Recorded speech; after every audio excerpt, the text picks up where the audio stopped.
그들은 일본판 중세기사이다. 그들은 700년 이상이나 권력의 고삐를 쥐고 흔들던 엘리트 계급이다.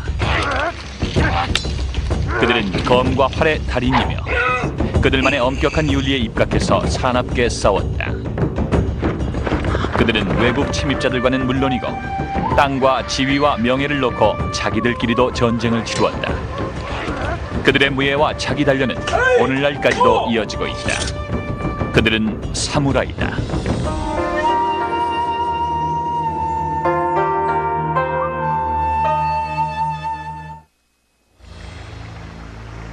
일본의 역사를 연구하는 사람들은 일본의 전국시대를 가리켜 하극상의 시대라고 부르기도 한다. 이 혼돈의 시대에 등장한 강자들 중에는 귀족의 가문 자제가 아닌 자들이 상당수 있었다. 군사적인 재능만 있으면 혹시 불명예스러운 데가 있어도 사회적 사다리의 꼭대기까지 올라갈 수 있었던 것이다. In the chaos of 1500s warfare, you have people rising from rather humble origins, and you also have people rising from rather seemly origins, people who at key moments decided to leave their lord, to die in battle, go back, take control of the castle. 이 혼란의 시기 중 1568년에 점잖은 집안 출신의 거물급 사무라이가 등장했다. 그의 이름은 오다 노부나가. 그는 그 시대의 혼란을 가라앉혔다. 노부나가는 지방의 작은 영지 출신이었지만 뛰어난 지략을 발휘해 많은 동맹을 확보했고 일약 유명 인사가 되었다. 야심에 가득 찬 그는 일본 전국을 지배하겠다는 꿈을 키웠다. 그래서 그는 전국을 하나의 칼 아래라는 구호를 새겼다. 하지만 그것은 군사력만으로는 될 일이 아니었다. 그는 정략 결혼이라는 미묘한 방법을 동원했다. 노부나가 자신은 물론 그의 가까운 가족을 다른 힘 있는 가문과 결혼시켰다. 이 방법은 아주 강력한 세력을 형성시켰다. 그 다음 그는 다른 영주들을 자기 휘하에 들어오도록 협박했다. 이 제안을 거절하면 그는 자기가 동원할 수 있는 모든 수단을 다해 싸웠다. 최신 무기인 화승총까지 동원했다. 일본에 총이 들어온 것은 1543년 중국의 정크선이 풍랑에 밀려와 일본에 상륙하면서부터다. 이 배에는 포르투갈 여행자들이 3명 타고 있었다. 이 서양인들은 화승식 머스킷 총을 지니고 있었다. 포르투갈인이 다이묘 앞에서 오리를 쏘아 마치자 다이묘는 총 3자루를 모두 산 다음 대장장이들을 불러 모조품을 만들게 했다. 이때부터 총이 전국에 퍼졌다. 많은 사무라이들이 총을 거부했지만 그건 그들의 잘못이었다. The introduction of the matchlock musket transforms warfare in Japan. And the warriors who adopt it quickly decimate the warlords who don't adopt it, or don't adopt it as well. 오다 노부나가는 이 신무기를 환영했고 그것을 실전에 어떻게 사용할지를 연구했다. 그의 권력이 최고조에 달했을 때 그에게는 소총 사수가 3000명이나 있었다. 1575년에 나가시노성 부근에서 벌어진 유명한 전투에서 노부나가는 최소 1500명의 소총수를 3열로 세워놓고 전투를 치루었다. 그가 일제 사격을 명하면 한 열씩 교대로 총을 쏘았다. 이런 소총 부대로 노부나가는 몇 배 우세한 적도 물리칠 수 있었다. If you use them correctly, you can destroy mounted cavalry. Mounted cavalry at this point being mostly archers. These are the battles that decide the balance of power in the late 1500s in Japan. 자기가 구축한 막강한 정치적 군사적 힘에도 불구하고 오다 노부나가는 통일을 보지 못하고 죽었다. 역사상의 야심가들이 대개 그렇듯이 노부나가 역시 암살당했다. 1582년 불만에 찬 부하 장군이 그를 암살했다. 정확한 암살 동기는 밝혀지지 않았지만 그 암살자는 자기의 봉사에 대한 보상이 적절하지 않다고 느꼈던 모양이다. 오다 노부나가는 일본 다이묘들의 3분의 1을 통합하고 48살에 죽었다. 통일의 나머지 작업은 그의 시종이었던 토요토미 히데요시의 몫으로 남겨졌다. 히데요시는 출신은 미천했지만 뛰어난 전투력으로 또 하나의 거물이 되었다.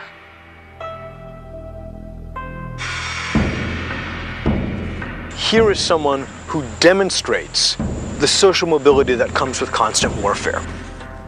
He rose from status of sandal carrier. This is someone who ran alongside a lord and had his sandals ready when he got off his horse, and he rises to be the supreme warlord in Japan. 노부나가가 암살당하자 히데요시는 즉시 범인을 추적하여 죽였다. 이것은 주인에 대한 충성이었으며 시기적절한 정치적 행동이기도 했다. 노부나가에게는 어린 아들이 있었다. 제대로 하자면 그의 후계자가 돼야 하지만 히데요시는 그가 치른 복수의 영광을 이용하여 자기가 권력을 잡아버렸다. But he can't be seen as a usurper because, good heavens, he didn't assassinate Oda Nobunaga. In fact, he tracked down his assassin and punished him. 새로운 다이묘로서 히데요시는 노부나가가 남긴 모든 것을 차지했다. 그는 미묘한 정치 기술과 무자비한 군사력으로 군소 영주들을 계속해서 자기 밑으로 끌어넣었다.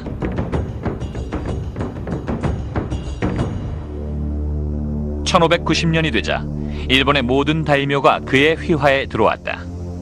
오다 노부나가의 통일의 꿈이 히데요시에 의해 실현된 것이다. 그리고 히데요시는 당시로선 매우 놀라운 조치를 취했다. 오늘날로 치면 총기관리법 같은 것을 제정한 것이다. 그는 농민과 상인들이 소지한 모든 칼을 압수했다. Marvelous pretext for that is, of course, the swords will be melted down and they'll be used to create a huge image of the Buddha. So when you give up your swords, you are not giving up power and you're not giving up a right to defend yourself or a means of defending yourself. You're simply helping Toyotomi Hideyoshi bring the country to peace through the healing powers of this great Buddha image. 히데요시는 칼을 압수하는 데 그치지 않았다. He slams the door on social mobility. He issues edicts saying that if you are not a samurai now, you never will be. And it's probably because, knowing how commoners could rise to power, he was acutely aware of what a threat that could be to his own legitimacy. 그는 국민을 사무라이와 농민 그리고 평민으로 철저히 분리했다. 여기서 산농공상의 4가지 사회 계급 제도가 정착되었다. 사무라이, 농민, 공인, 상인 이 순서대로 사무라이를 맨 위층으로 하는 사회계층의 사다리가 만들어지게 된 것이다. People had to choose whether they would be a commoner or a samurai. A samurai meant they had the privilege of having 2 swords and they could serve a lord, but they would lose all ties to their lands. And one who wanted to be a commoner supposedly couldn't have any weapons but could hold land. That's where we really see the division happening. And from that point on, you see all samurais must have 2 swords as a symbol of their status. 칼 2자루는 계급의 상징이요 일종의 배지였다. 마치 오늘날의 경찰관의 견장과도 같은 것이다. 그러나 숨은 목적도 있었다. 장검은 매우 거추장스러웠다. 따라서 집안에 들어서면 장검을 벗어놓는 게 관례였다. 하지만 단검을 차고 있으므로 무장을 완전 해제한 건 아니었다. 평민 계급이 칼 2자루를 찬 사람에게 존경을 표하지 않으면 그것은 바로 죽음이었다. Samurai have, in theory, the right of kiristegomen, which basically means if a commoner does something extremely inappropriate, you can take their head off and then just apologize and explain why this was so offensive. And that's part of how commoners live, with this strange sense that they can get away with a lot, but you never quite know when you're going to cross the line and lose your head. 하지만 히데요시는 그 막강한 권력에도 불구하고 한 가지 공식적인 명예, 쇼군이란 칭호는 얻을 수 없었다. 옛부터 이 직위는 천황만이 줄 수 있었고 또 그것을 받는 자는 옛 미나모토 가문의 후손임을 증명해야 했다. 미나모토 가문이 초대 쇼군이었기 때문이다.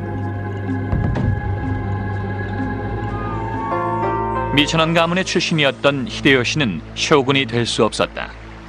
그래서 이를 위로하기 위해 아무런 실권은 없지만 그래도 평민들에게 신성한 권위의 상징이었던 천황이 쇼군 대신 섭정이라는 칭호를 히데요시에게 주었다. 히데요시는 섭정이라는 칭호에 그쳤으나 그의 뒤를 이은 지도자는 거기에 만족하지 않고 기어코 쇼군 칭호를 쟁취했을 뿐만 아니라 그 쇼군의 권력을 그 후 250년간이나 이어가게 만든다.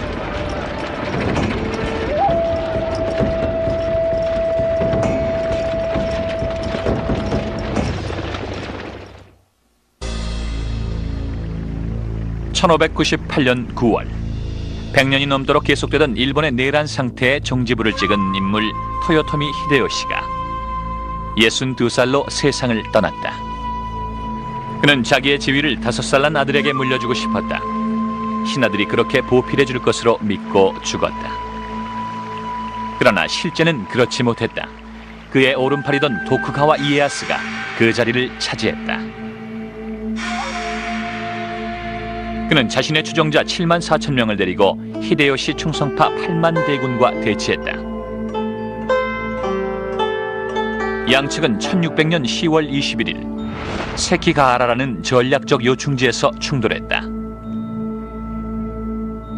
전투가 시작될 무렵 히데요시 충성파는 자리를 지켰고 도쿠가와 이에야스군은 이른 아침 안개를 틈타 몰래 접근했다.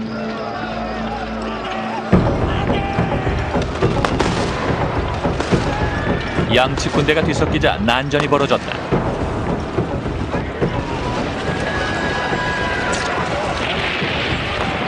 처음에는 기습을 감행한 도쿠가와군의 우세였다.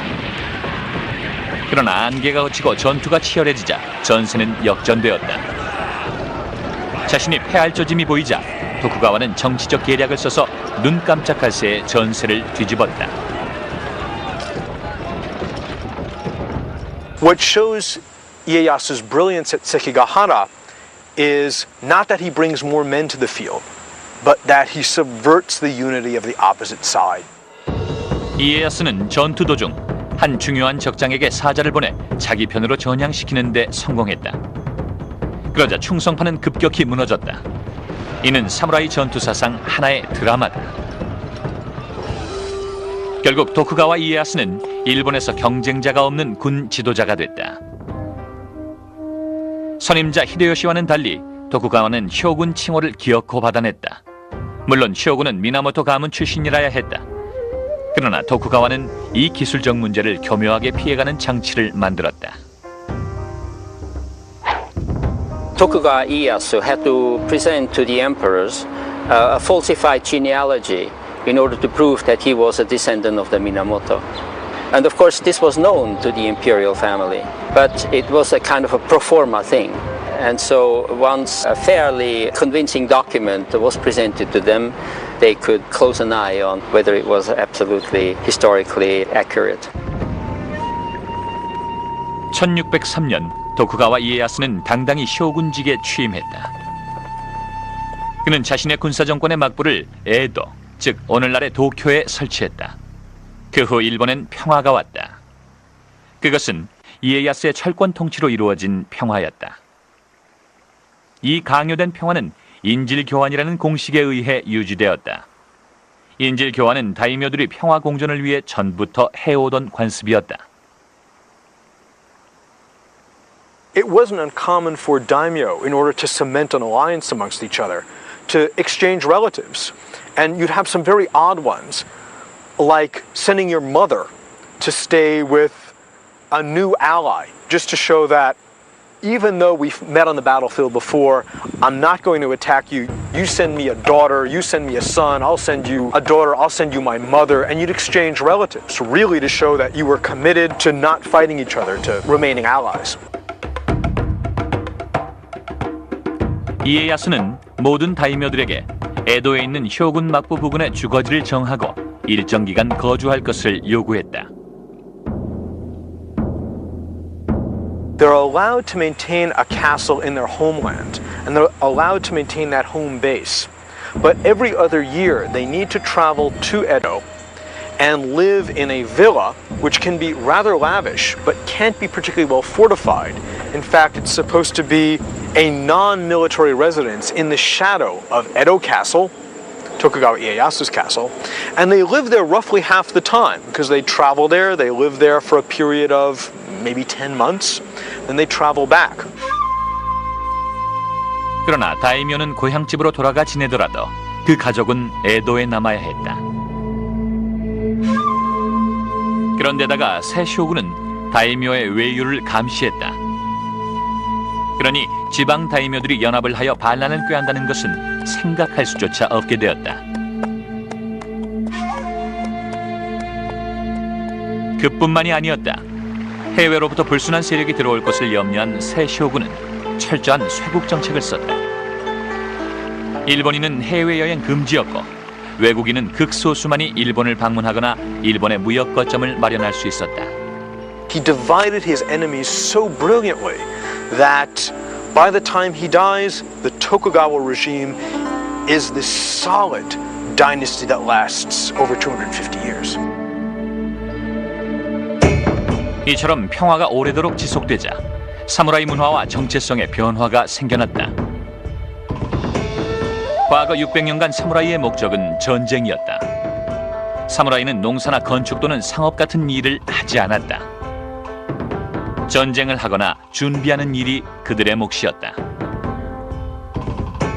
그러나 도쿠가와 쇼군 통치로 오랜 평화가 지속되자 사무라이들은 도무지 할 일이 없었다. 땅에서 수입이 계속 나오니 전투 기술은 연마할 필요조차 없었다. The samurai could literally do nothing. They could be idle from morning till night. They could read books. They could philosophize about the beauty of honor and nobility and committing seppuku and all that. And they didn't have to have a real job. 그러나 목적의식을 가진 많은 사무라이들이 가르침과 연구에 몰두했다. 각종 무예 학교가 생겨났다. 특히 검술을 거의 도의 경지로 승화시킨 검도 학교가 발달하게 되었다. If you're going to train in some sort of martial art, you might as well train primarily with the weapon that you're always carrying as opposed to training in spearmanship or archery or whatever, because you're not ever going to use that. If you're ever going to get into a street fight with a weapon, for example, or whatever, you're probably going to defend yourself with your swords. 그러나 모든 사무라이가 다 무예 사범이 된 것은 아니다. 사무원이나 관료가 된 자도 있었고 시인이나 예술가 또는 수도사가 된 사무라이도 있었다. 그들은 집중력과 사명감을 가지고 새 분야에 몰두했다. 그렇게 함으로써 사회 지도층으로서 평민의 위에 설 수 있는 확신을 얻기에 이른다. Warrior behavior became stylized, where the importance of martial arts, the importance of spiritual beliefs, all those things that we associate with the samurai, I really see as being a creation of the 17th century. When we have peace in Japan, and we have to find out, well, we have these sword-bearing officials who get income. What is their purpose? There's no wars. And I think that there's this real sense that they try to create this sort of code of conduct. 17세기 말에서 18세기 초 사이에 몇몇 사무라이 학자들이 모든 사무라이들이 지키며 살아야 할 규칙을 서면으로 작성했다. 이 규칙들은 서로 비슷했는데 개인의 명예, 무예 연마, 모범적인 사회생활, 그리고 가장 중요한 것으로 주군에 대해 목숨을 바치는 충성심 따위를 내용으로 한다. 이런 것들을 집합적으로 사무라이 강령이라고 부르게 되었다.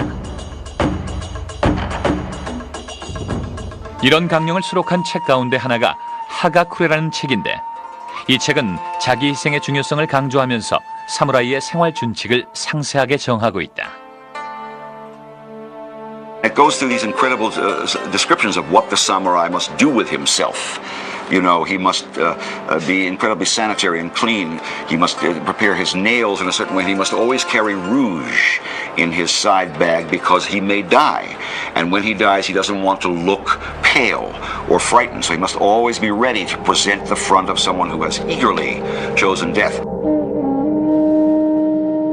When the samurai goes out to battle, he must burn incense in his helmet so that when he is beheaded by his victor, he will present to the victor who rips the helmet off a pleasant, an aesthetic, a memorable experience.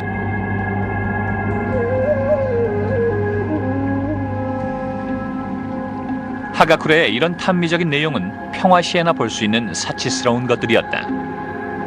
전쟁이 빈번하던 시기의 사무라이 행동 강령은 훨씬 달랐다.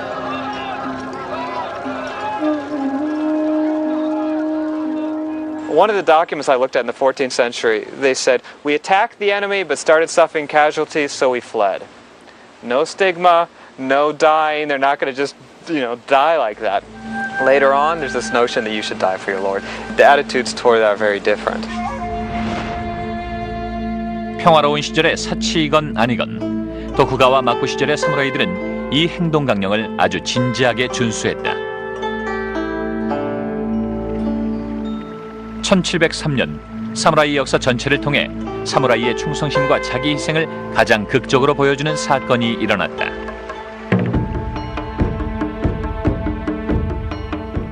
아사노 나가노리는 아코의 다이묘였다.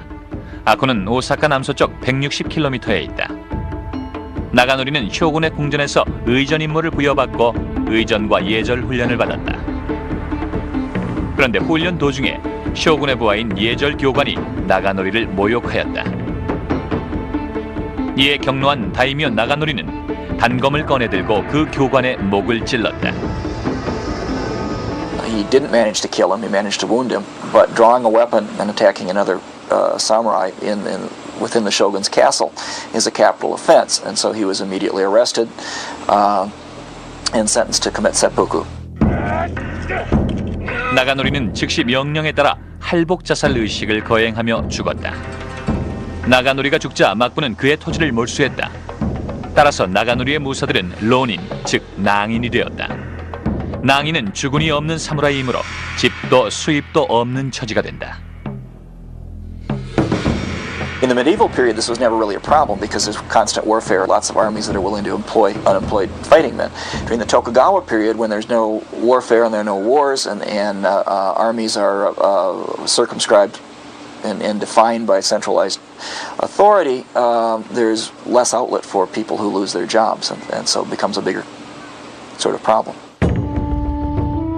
나가노리의 사무라이였던 오이시 구라노스케가 전직 동료들 규합해서 복수를 제안하자 46명이 이에 동의했다. Rather than immediately attacking the man who they identified as responsible for their master's downfall, the guy that he'd attacked, figuring that he would be expecting it and be prepared to defend himself up front, they basically laid low for 3 years and pretended to go along with shogunal orders and accept their fate. 구라노스케를 비롯한 47명의 낭인들은 뿔뿔이 헤어져 기술자나 노동자 노릇을 하며 지냈다. 오이시는 주정뱅이 불황자로 떠돌며 타락한 생활을 했다. 철저한 위장 생활이었다. 결국 오이시의 예상대로 원수는 위험을 벗어난 줄 알고 경계를 풀었다. 그러자 론인들이 움직이기 시작했다. They met according to prearranged plan, assembled themselves and staged a night attack on the guy's house, found him cowering in a closet, dragged him out, killed him, decapitated him, and then delivered the head to the grave of their master, and then presented themselves to the authorities to be arrested for participating in an illegal vendetta. 이 47명은 할복 명령을 받았고 저는 명령대로 자결했다. 조용하고 평화롭던 일본인들은 이 사건에 깜짝 놀랐다. 그러나 동시에 충성과 자기 희생이라는 고상한 사무라이 정신이 아직 살아있다는 긍지를 느꼈다.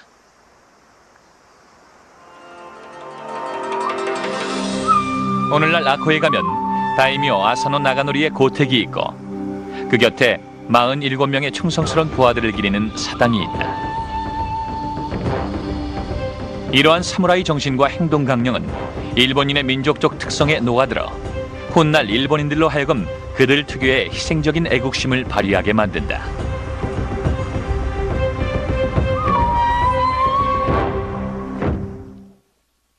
역시 인사돌! 해보니까 다르지? 진짜 좋아졌어. 거봐. 아, 참고 용하네. 기가 막히다니까요. 대한민국 인범냐 인사돌. 인사돌 구원할 만하죠. 써보면 다 알아요. 역시 인사돌. 그 참 신통하네. 쓰길 잘했죠? 어때? 살맛 나지? 이 정도는 거뜬합니다. 대한민국 인범냐 인사돌. 인사돌 구원할 만하죠. 써보면 다 알아요.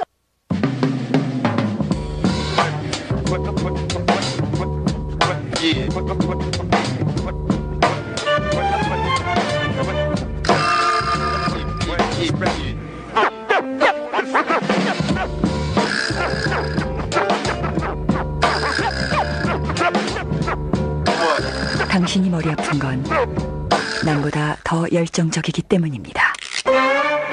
머리 아플 땐 타이레놀.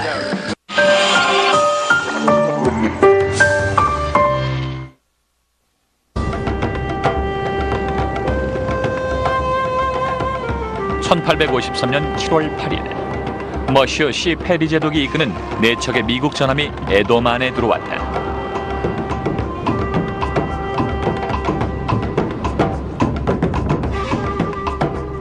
그들은 일본 정부가 원튼 원치 않든 국경을 개방하라고 요구했다. 미국이 이렇게 나온 것은 교역보다도 서태평양에서 고래잡이를 하는 자국 선박의 기항지가 필요했기 때문이었다. 그 당시 고래잡이는 큰 사업이었다. 모든 가정의 등불 연료가 고래기름이었기 때문이다. 과거 미국은 배 한 척만을 이끌고 찾아와 문호 개방을 요구했다가 번번이 축출당한 상태였다.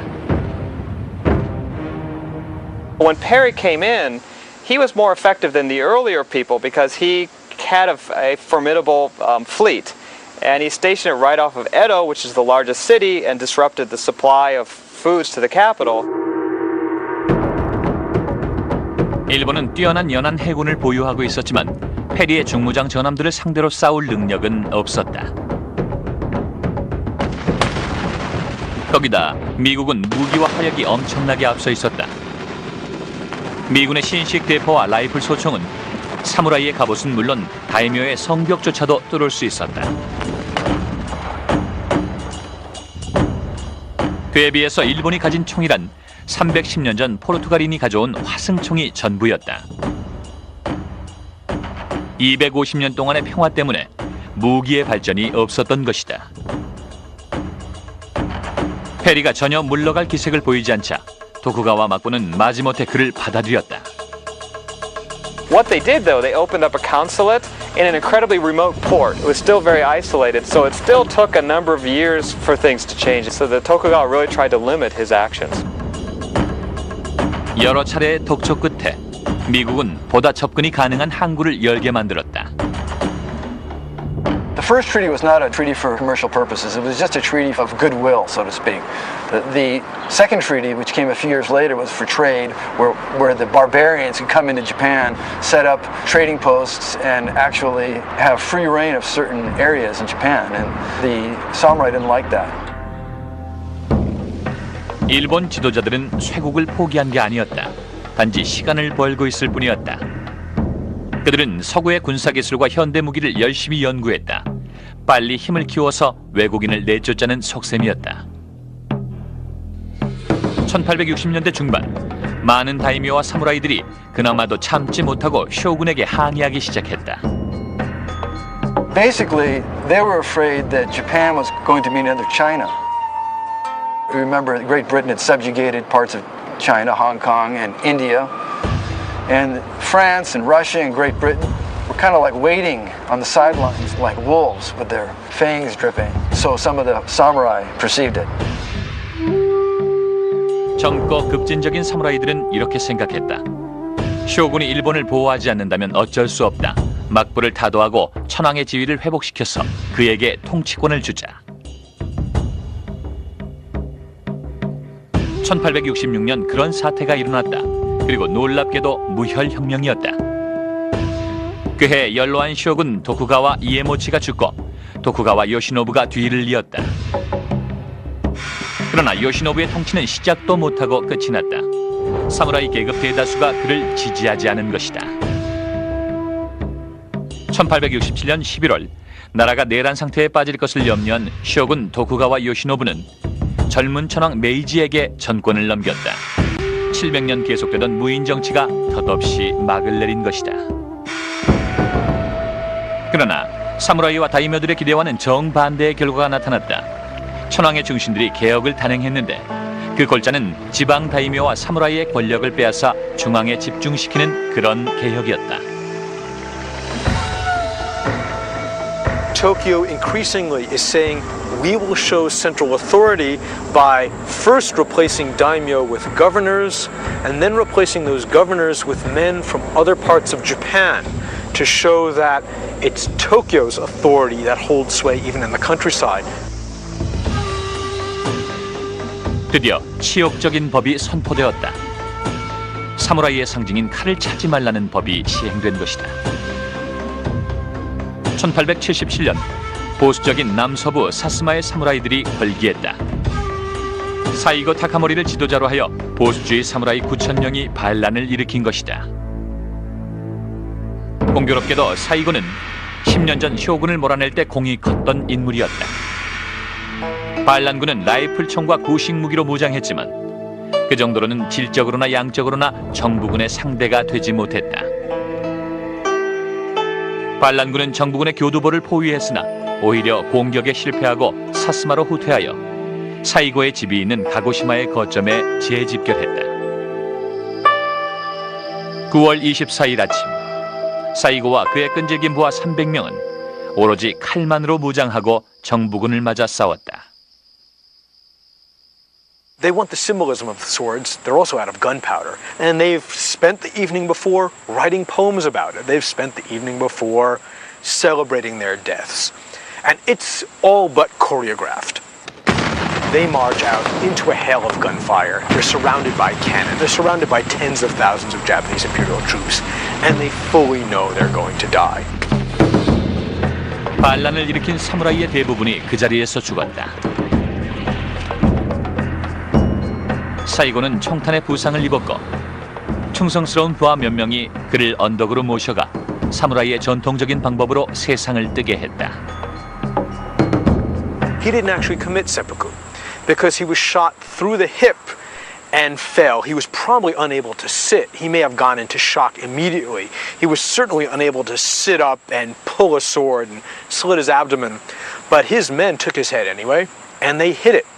They hit it as though this were 1220. You would not want the enemy army to get that head and have a trophy.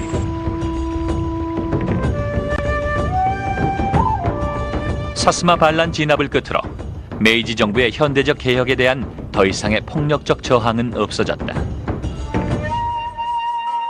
After 1877, no one thinks that force of arms are going to preserve the samurai way of life anymore, and everyone recognizes that you basically have to take this new Meiji state on its own terms. 사무라이 전사의 시대는 갔어도 그래도 사무라이 시대의 유산은 일본인들의 가슴속에 여전히 남아있었다. 사스마 반란이 있은 지 겨우 20년이 지난 1898년 일본 시민 몇 명이 도쿄의 공원에 사이고 타카모리의 동상을 세웠다. 정부 관리들의 신경을 곤두세운 이 사건은 진정한 마지막 사무라이를 추모하는 일본인들의 감정을 반영하는 사건이었다.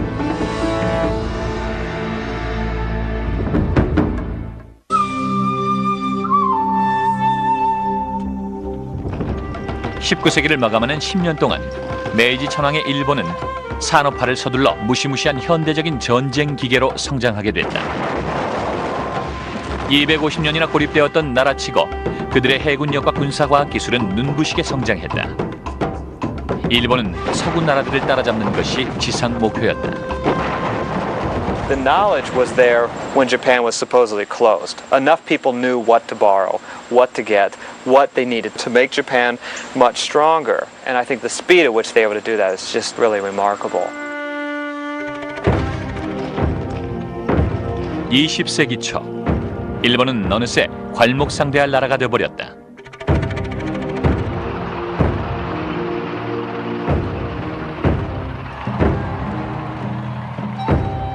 사회적 계급으로서의 사무라이는 이미 존재하지 않았지만 사무라이의 신조와 관습, 가치관은 의무교육 시스템 속에 용해되어 어린 학생들에게 주입되었다.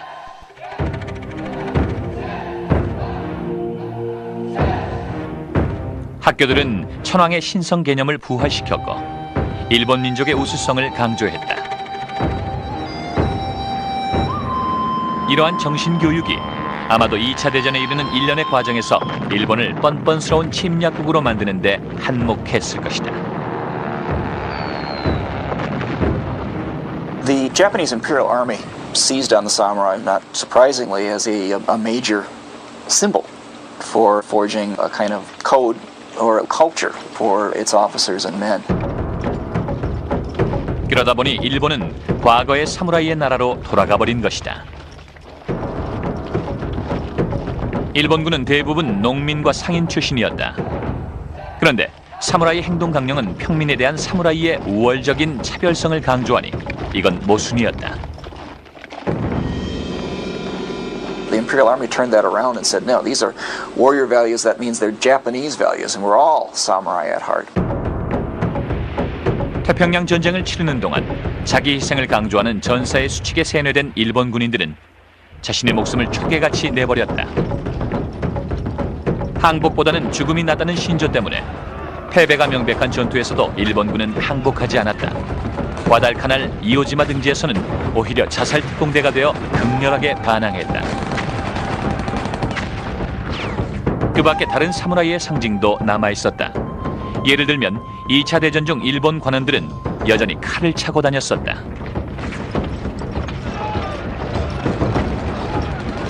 You even have pilots carrying samurai swords with them in the cockpits of their planes. 가장 극적인 예는 카미카제이다. 이 자살 비행기들은 적의 함선에 일부러 추락하여 자폭했다. 13세기에 몽골 함대를 물리쳐준 신의 바람이라는 뜻인 카미카제가 현대의 조종사들을 과거의 영광에 연결시킨 선동적인 이름이 된 것이다.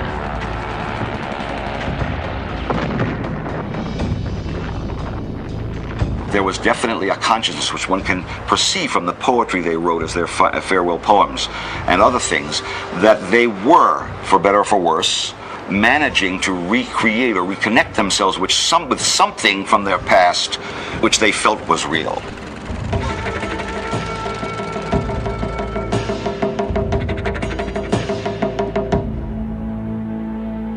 그러나 1945년 2차 대전 패배 이후 사무라이의 긍지나 무사의 도는 자취를 감추었다.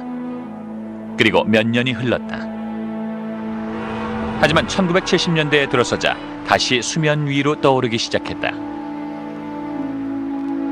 그 극단적인 이해가 유명한 소설가 미시마 유키오다.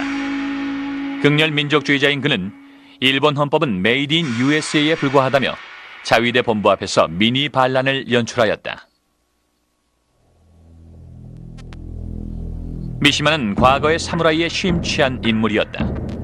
그는 무서도의 고전적 교본인 하가쿠레에 크게 영향을 받았고 1인 반란 시위를 마친 후 결국은 할복자살로 생을 마감했다.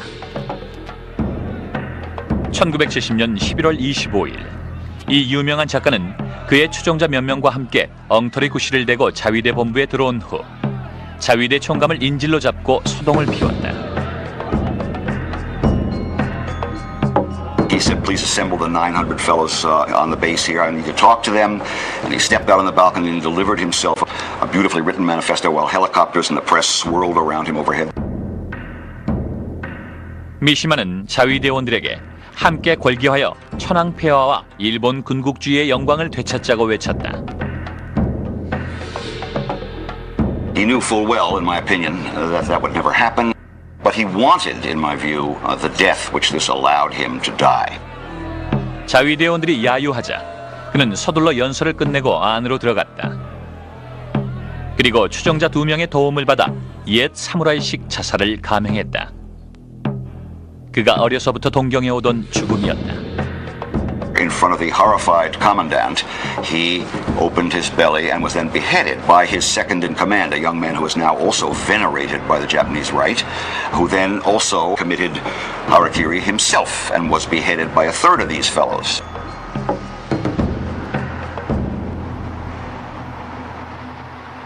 이제 막 전쟁의 참화에서 회복되어 번영을 구가하려던 참에 이런 사건이 일어나자 일본인들은 경악해 마지 않았다. 한편 이 사건은 일본인들의 가슴에 묘한 여운을 남겼다. Many people, although it was dangerous to do so, were moved by this in ways that they were careful about expressing following it. Although there was, to be sure, personal, idiosyncratic pathology involved in Mishima's end, there was at the same time an embodiment of the kind of despair that many Japanese were feeling about making so much money and feeling so empty, and about feeling culturally disinherited, disconnection from the traditions that, mythological or not, were at the center of Japan's view of itself into the past. 1980년대와 90년대를 거치며 일본은 계속 번영했다. 그러나 이 첨단 과학의 시대에도 일부 일본 기업가들은 오늘날 비즈니스 전쟁의 지혜를 그 옛날 사무라이에게서 찾는다. 1643년에 쓰여진 책 오륜서. 이 책은 전설적인 검술가 미야모토 무사시가 쓴 책으로 선사상에 입각한 전투 기술서이다. 이 책은 상담에서 이득을 얻기 위하여 입실험을 하는 미국의 기업 투자자들까지도 열심히 읽는 베스트셀러다. 또 사무라이의 유산이 가장 확실하게 남아있는 곳은 역시 무예를 가르치는 학교다. 많은 학교들이 학생들에게 무사의 행동 강령을 연구하고 거기에 써있는 대로 처신하라고 가르친다. 많은 지방 도시들이 주최하는 역사 문화 축제. 사무라이의 과거가 눈에 보인다. 고종을 거쳐 만든 갑옷을 입은 사무라이들이 말을 타고 퍼레이드를 벌이고 있다.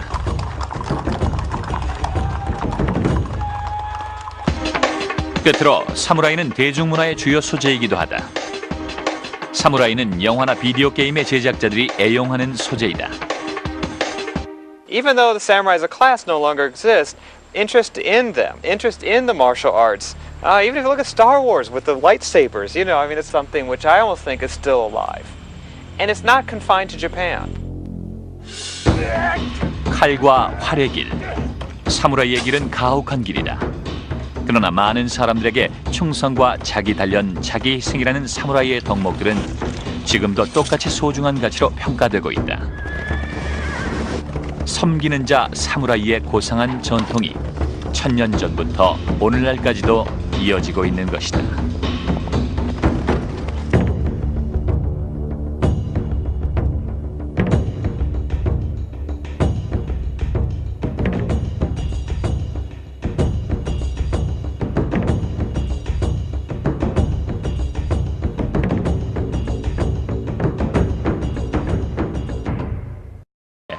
아무런 실권은 없지만 그래도 평민들에게 신성한 권위의 상징이었던 천황이 쇼군 대신 섭정이라는 칭호를 히데요시에게 주었다.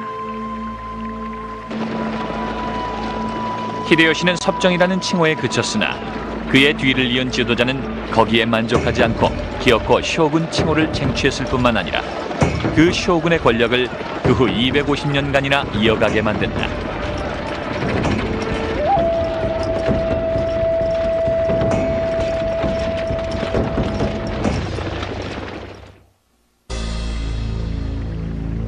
(1598년 9월) 100년이 넘도록 계속되던 일본의 내란 상태에 종지부를 찍은 인물 토요토미 히데요시가 62살로 세상을 떠났다. 그는 자기의 지위를 5살 난 아들에게 물려주고 싶었다. 신하들이 그렇게 보필해 줄 것으로 믿고 죽었다. 그러나 실제는 그렇지 못했다. 그의 오른팔이던 도쿠가와 이에야스가 그 자리를 차지했다. 그는 자신의 추종자 7만 4천 명을 데리고 히데요시 충성파 8만 대군과 대치했다. 양측은 1600년 10월 21일 세키가하라라는 전략적 요충지에서 충돌했다. 전투가 시작될 무렵 히데요시 충성파는 자리를 지켰고 도쿠가와 이에야스군은 이른 아침 안개를 틈타 몰래 접근했다.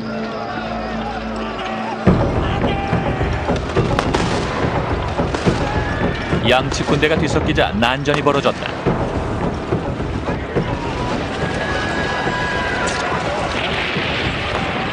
처음에는 기습을 감행한 토쿠가와군의 우세였다. 그러나 안개가 걷히고 전투가 치열해지자 전세는 역전되었다. 자신이 패할 조짐이 보이자 토쿠가와는 정치적 계략을 써서 눈 깜짝할 새에 전세를 뒤집었다. What shows Ieyasu's brilliance at Sekigahara is not that he brings more men to the field, but that he subverts the unity of the opposite side. 이에야스는 전투 도중 한 중요한 적장에게 사자를 보내 자기 편으로 전향시키는 데 성공했다. 그러자 충성파는 급격히 무너졌다. 이는 사무라이 전투사상 하나의 드라마다.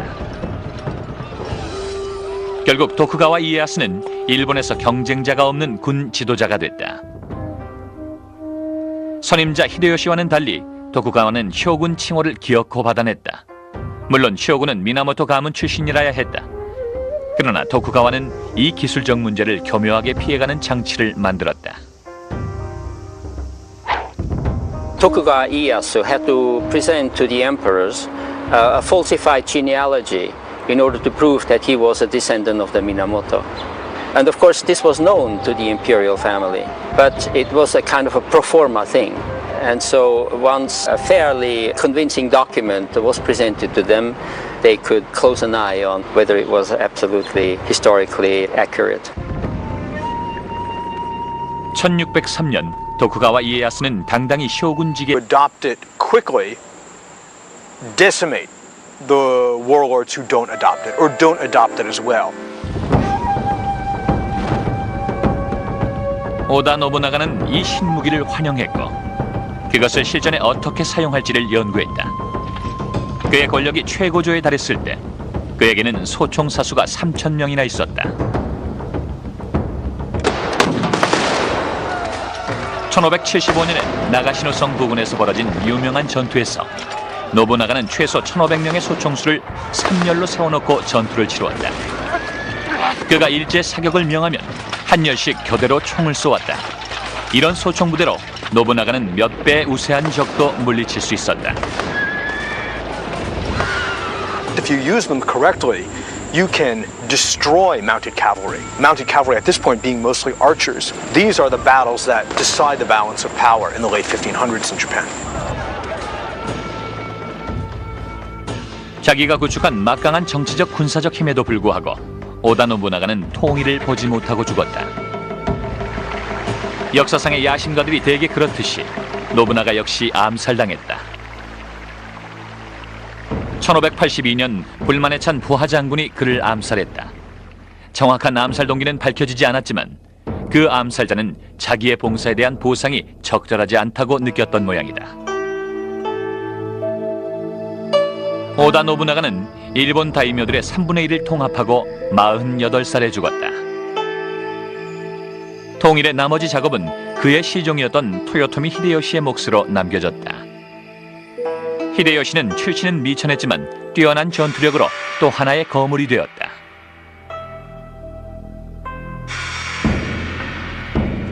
Here is someone who demonstrates the social mobility that comes with constant warfare. He rose from status of sandal carrier. This is someone who ran alongside a lord and had his sandals ready when he got off his horse, and he rises to be the supreme warlord in Japan. 노부나가가 암살당하자 히데요시는 즉시 범인을 추적하여 죽였다. 이것은 주인에 대한 충성이었으며 시기적절한 정치적 행동이기도 했다. 노부나가에게는 어린 아들이 있었다. 제대로 하자면 그의 후계자가 돼야 하지만 히데요시는 그가 치른 복수의 영광을 이용하여 자기가 권력을 잡아버렸다. But he can't be seen as a usurper because, good heavens, he didn't assassinate Oda Nobunaga. In fact, he tracked down his assassin and punished him. 새로운 다이묘로서 히데요시는 노부나가가 남긴 모든 것을 차지했다. 그는 미묘한 정치 기술과 무자비한 군사력으로 군소 영주들을 계속해서 자기 밑으로 끌어넣었다.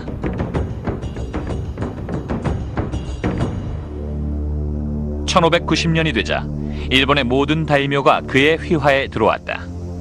오다 노부나가의 통일의 꿈이 히데요시에 의해 실현된 것이다. 그리고 히데요시는 당시로선 매우 노을에 취임했다. 그는 자신의 군사정권의 막부를 에도, 즉 오늘날의 도쿄에 설치했다. 그 후 일본엔 평화가 왔다. 그것은 이에야스의 철권 통치로 이루어진 평화였다. 이 강요된 평화는 인질교환이라는 공식에 의해 유지되었다. 인질교환은 다이묘들이 평화 공존을 위해 전부터 해오던 관습이었다. It wasn't uncommon for daimyo, in order to cement an alliance amongst each other, to exchange relatives. And you'd have some very odd ones, like sending your mother to stay with a new ally, just to show that even though we've met on the battlefield before, I'm not going to attack you. You send me a daughter, you send me a son, I'll send you a daughter, I'll send you my mother, and you'd exchange relatives, really to show that you were committed to not fighting each other, to remaining allies. 이에야스는 모든 다이묘들에게 에도에 있는 쇼군 막부 부근의 주거지를 정하고 일정 기간 거주할 것을 요구했다. They're allowed to maintain a castle in their homeland, and they're allowed to maintain that home base. But every other year, they need to travel to Edo and live in a villa, which can be rather lavish, but can't be particularly well fortified. In fact, it's supposed to be a non-military residence in the shadow of Edo Castle, Tokugawa Ieyasu's castle, and they live there roughly half the time, because they travel there, they live there for a period of maybe 10 months, then they travel back. 그러나 다이묘는 고향집으로 돌아가 지내더라도 그 가족은 에도에 남아야 했다. 그런데다가 새 쇼군은 다이묘의 외유를 감시했다. 그러니 지방 다이묘들이 연합을 하여 반란을 꾀한다는 것은 생각할 수조차 없게 되었다. 그뿐만이 아니었다. 해외로부터 불순한 세력이 들어올 것을 염려한 새 쇼군은 철저한 쇄국 정책을 썼다.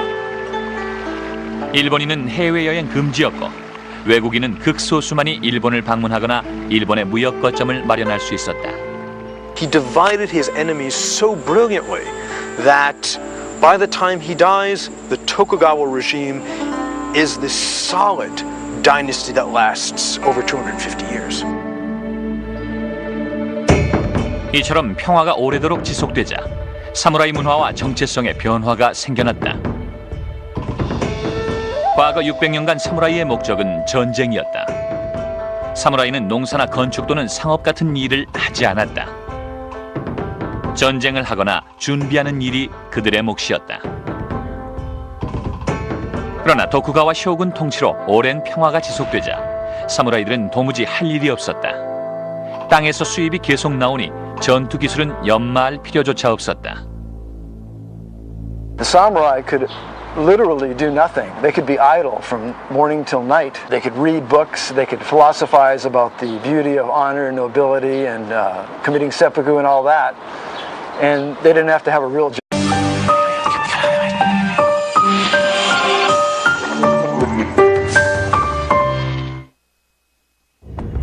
그들은 일본판 중세기사이다. 그들은 700년 이상이나 권력의 고삐를 쥐고 흔들던 엘리트 계급이다. 그들은 검과 활의 달인이며 그들만의 엄격한 윤리에 입각해서 사납게 싸웠다. 그들은 외국 침입자들과는 물론이고 땅과 지위와 명예를 놓고 자기들끼리도 전쟁을 치루었다. 그들의 무예와 자기 단련은 오늘날까지도 이어지고 있다. 그들은 사무라이다.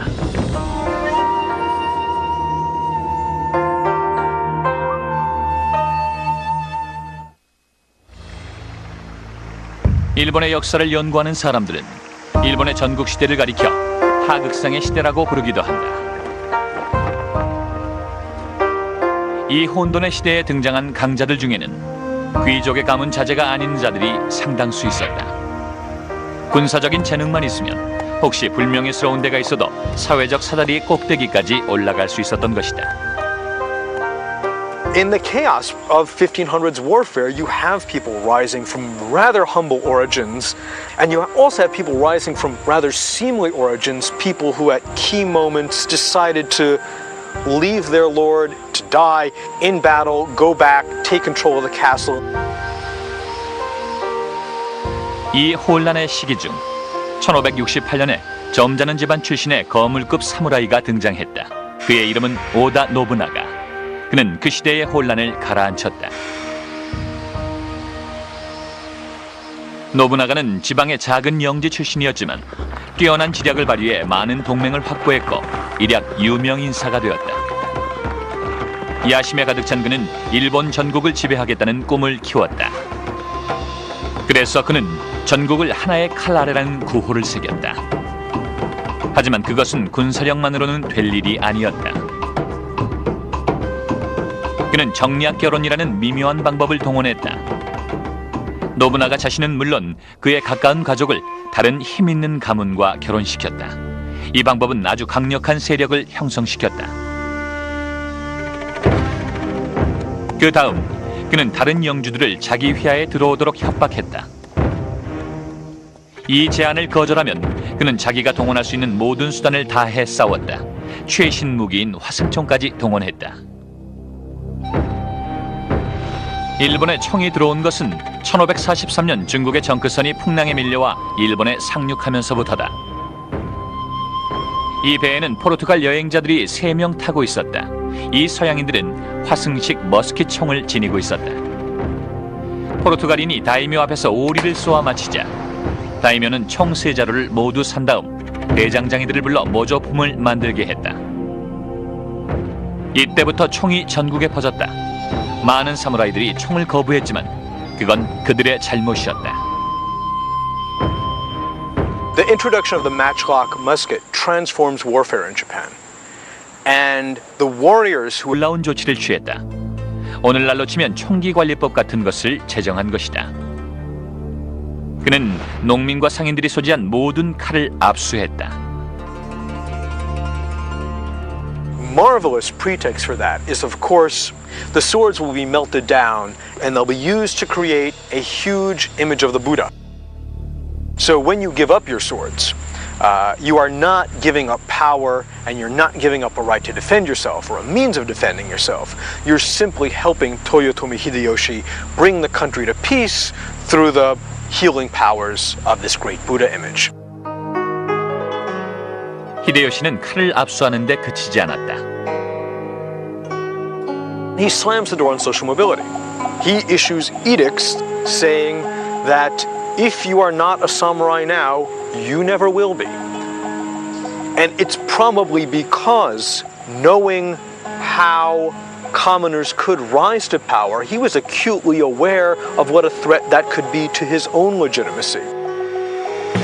그는 국민을 사무라이와 농민 그리고 평민으로 철저히 분리했다. 여기서 산농공상의 4가지 사회 계급 제도가 정착되었다. 사무라이, 농민, 공인, 상인 이 순서대로 사무라이를 맨 위층으로 하는 사회계층의 사다리가 만들어지게 된 것이다. People had to choose whether they would be a commoner or a samurai. A samurai meant they had the privilege of having 2 swords and they could serve a lord, but they would lose all ties to their lands. And one who wanted to be a commoner supposedly couldn't have any weapons but could hold land. That's where we really see the division happening. And from that point on, you see all samurais must have 2 swords as a symbol of their status. 칼 2자루는 계급의 상징이요 일종의 배지였다. 마치 오늘날의 경찰관의 견장과도 같은 것이다. 그러나 숨은 목적도 있었다. 장검은 매우 거추장스러웠다. 따라서 집안에 들어서면 장검을 벗어놓는 게 관례였다. 하지만 단검을 차고 있으므로 무장을 완전 해제한 건 아니었다. 평민 계급이 칼 2자루를 찬 사람에게 존경을 표하지 않으면 그것은 바로 죽음이었다. Samurai have, in theory, the right of kiristego-men, which basically means if a commoner does something extremely inappropriate, you can take their head off and then just apologize and explain why this was so offensive. And that's part of how commoners live, with this strange sense that they can get away with a lot, but you never quite know when you're going to cross the line and lose your head. 하지만 히데요시는 그 막강한 권력에도 불구하고 한 가지 공식적인 명예, 쇼군이란 칭호는 얻을 수 없었다. 옛부터 이 직위는 천황만이 줄 수 있었고 또 그것을 받는 자는 옛 미나모토 가문의 후손임을 증명해야 했다. 미나모토 가문이 초대 쇼군이었기 때문이다. 미천원 가문의 출신이었던 히데요시는 쇼군이 될 수 없었다. 그래서 이를 위로하기 위해